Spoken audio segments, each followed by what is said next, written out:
A week after the devastating flash flood in Kerrville, Texas, that killed 120 people and left hundreds missing, President Trump and the First Lady arrived at the scene to inspect, reassure the people, and pledge support for reconstruction, while rescue teams were still racing to search for victims.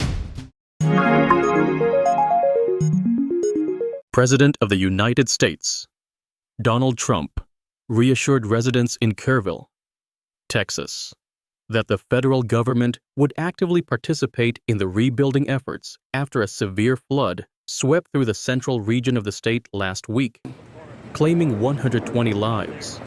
On Friday, the president, accompanied by First Lady Melania Trump, visited the damaged area to meet with local officials, at one point standing in front of an overturned semi-truck.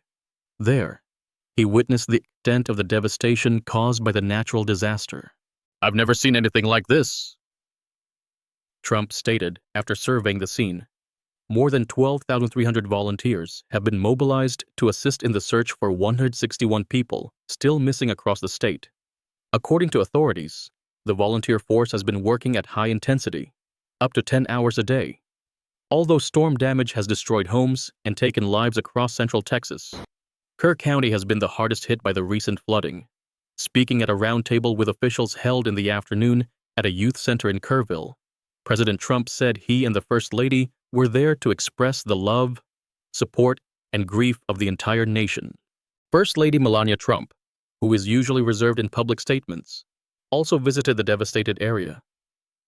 She shared that she had embraced and prayed with the families of the victims during the visit. "I offer my deepest condolences to all the parents who have lost their beautiful young children," she said. "We grieve with you. Our nation grieves with you."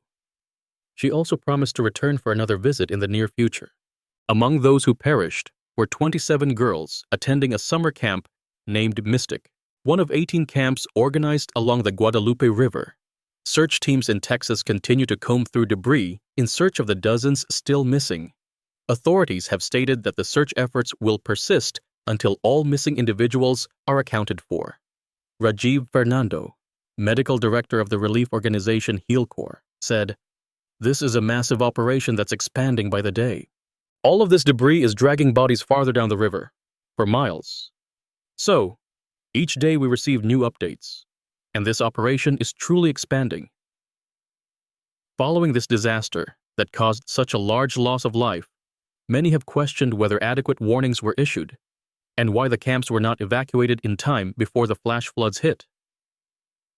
Experts believe several factors contributed to the severity of the disaster, including the pre-dawn timing, the geographic location of some homes, inconsistent mobile coverage, and the speed and intensity of the rising water. On Friday, Mr. Trump dismissed media questions about the potential improvement of the warning system. He said, "Only bad people would ask a question like that." He praised the heroism of the rescue teams and stated that it was very easy to sit back and criticize what should have been done. The sudden rise in the Guadalupe River submerged homes, streets, and vehicles, leaving residents unprepared. The disaster began just before dawn a week ago, when the river rose 8 meters in just 45 minutes.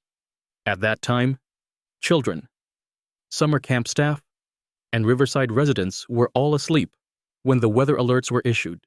Joe Rigelski, founder of the Christian relief organization Upstream International, coordinated rescue teams scanning the area with the help of specially trained dogs along the Guadalupe River.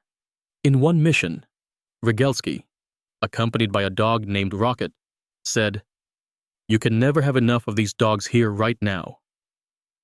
As the search team followed Rocket along the river, Rigelski's wife Sammy, also a co-founder of the organization, found and collected various items scattered among the wreckage. She discovered a child's necklace caught in a tree branch, a children's plastic cup with a snail on it, and a pillow embroidered with the word joy.